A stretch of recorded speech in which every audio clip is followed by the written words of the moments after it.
रामायण का अध्ययन करते समय आपने देखा होगा कि प्रियजनों का जब वियोग होता है राम के जीवन में जब जब, तो वो बड़े दुखी हो जाते हैं। चाहे वो राजा दशरथ की मृत्यु की बात की सुन के बात हो या सीता की अपहरण की बात हो, तो उनका दुख बहुत हो जाता है। अब ये देख करके, ये सुन करके, ये जान करके आम लोगों को बड़ा प्रश्न उठता है कि ये कैसे राम है, ये कैसे भगवान है, ये कैसे परमात्मा है कि आम आदमियों की तरह ये दुखी हो जाते हैं। और राम को लता वृक्ष से पूछते समय पत्नी की सीता के बारे में ये देख करके सती जैसे जो दिव्य शिव जी की अर्धांगिनी, उनको भी संदेह हो जाता है सामान्य व्यक्ति को कौन कहे।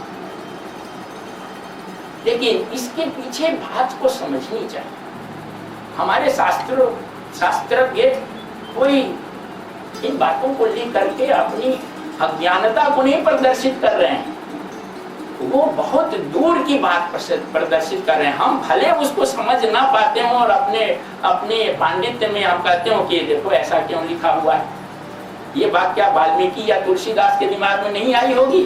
जो बात हम लोग प्रश्न उठाते हैं तो वाल्मीकि और तुलसीदास के भी दिमाग में ये बात आई होगी, लेकिन उन्होंने इससे ऊपर उठ करके इस बात को सोचा। अब आप बालकांड में जाइए, राम अवतार की कारणों की कथा में, तो आपको वो एक कथा याद होगी जो नारद मुनि और भगवान की थी कि कैसे मोहिनी के चक्कर में पड़ करके नारद जी ने विष्णु भगवान से उनका रूप मांगा, तो उन्होंने बंदर बाकी दे दिया, मुख दे दिया बंदर का। और वहां पर नारद जी ने जब ऐसा देखा तो श्राप दिया कि जैसे हम एक स्त्री के वियोग सह रहे हैं वैसे मनुष्य रूप में आप सहन करेंगे।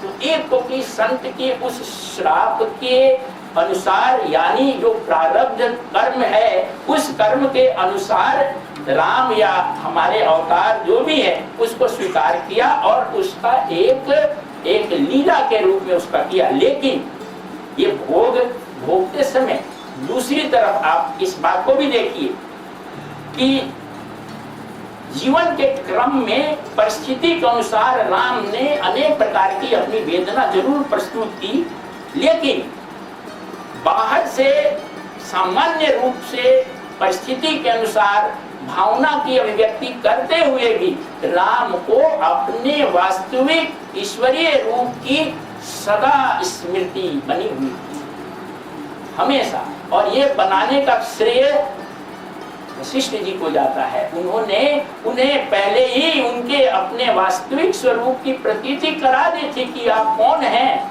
और इस प्रतीति के कारण व्यवहारिक जीवन में वो संताप और पीड़ा भोगते हुए दिखाई पड़ने के बाद भी आंतरिक रूप से वो अपने आत्मिक स्वरूप में सदा स्थित रहते हुए उन चीजों से अप्रभावित रहते थे।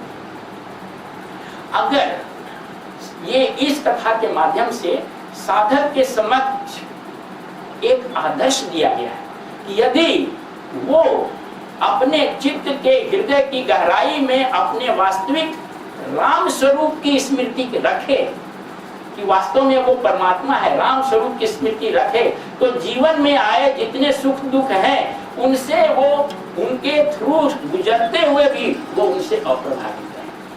हम सब अपनी स्मृति नहीं रखते, हम अपनी स्मृति रखते हैं कि हम मोहन है, सुहन है, सीता है, गीता है। हम अगर अपनी स्मृति इस रूप में रखें कि वास्तव में हम आत्मन हैं, ब्रह्मन हैं, अपने हृदय रूपी गुफा में अपने आप को देखें, तो बाहर की चीजों से भावनापूर्ण हम गुजरते हुए भी हमको वो चीजें कभी दुखी नहीं कर सकती हैं। और व्यवहारिक जीवन में राम ने अपनी भूमिका निभाते हुए हमारे संसार के लोगों को ये एक संदेश दिया है, एक आदर्श दिया है कि जीवन में प्रारब्धवश, कर्मवश सुख दुख की परिस्थितियां आती हैं। आध्यात्मिक व्यक्तियों के जीवन में भी उसके प्रारब्धवश उसके संबंध कुछ ऐसे लोगों से हो जाते हैं कि उसका बेटा, बेटी, भाई, पिता, पत्नी, पति कोई न कोई उसे दुख का कारण बन जाता है।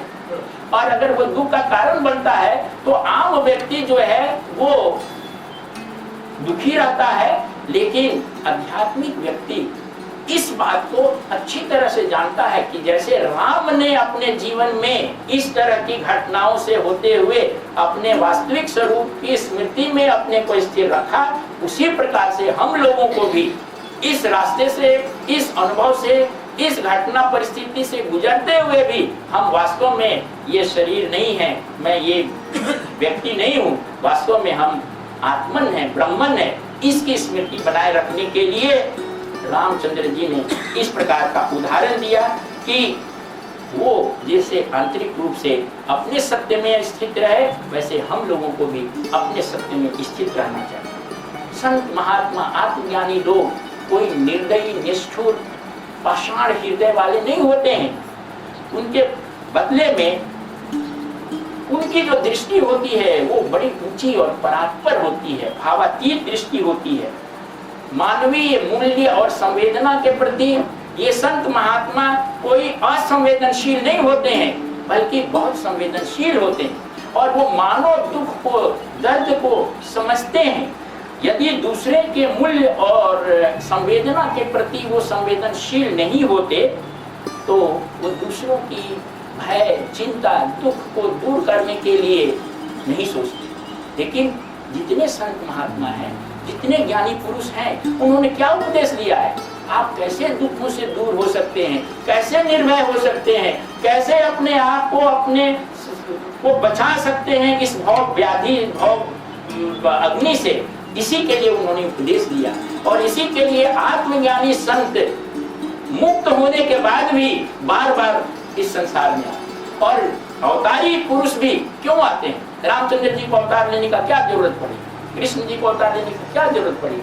देखिए, हमारी आपकी सबकी संवेदना, दुख और पीड़ा को दूर करने के लिए वो बार बार आते हैं। तो आज यहीं पर कथा को विराम देते हैं और परमात्मा से प्रार्थना करते हैं कि हम सबों के हृदय में इसी प्रकार की जो भावना है, रामचंद्र जी ने जो आदर्श स्थापित किया है, ऐसा आदर्श हम सभी भी अपने जीवन में स्थापित करें और अपने वास्तविक स्वरूप की स्मृति हमेशा बनाए रखते हुए इस संसार रूपी इस भव जंगल में हम लोग चलते रहें। आप सबों को अपनी ओर से, आश्रम की ओर से हार्दिक आभार और धन्यवाद देते हैं कि आपने इस सत्संग में भाग लिया और हमें कुछ कहने का मौका दिया। परमात्मा आपको इसी जीवन में जीवन मुक्ति प्रदान करें। ओम असतो मा सद्गमय, तमसो मा ज्योतिर्गमय, मृत्युर्मामृतं गमय। ओम सर्वेषां स्वस्तिर्भवतु, सर्वेषां शान्तिर्भवतु, सर्वेषां पूर्णं भवतु, सर्वेषां मङ्गलं भवतु, सर्वे भवन्तु सुखिनः, सर्वे सन्तु निरामयाः, सर्वे भद्राणि पश्यन्तु, मा कश्चित् दुःखभाग् भवेत्। ओम पूर्णमदः पूर्णमिदं पूर्णात् पूर्णमुदच्यते, पूर्णस्य पूर्णमादाय पूर्णमेवावशिष्यते। ओम शान्तिः शान्तिः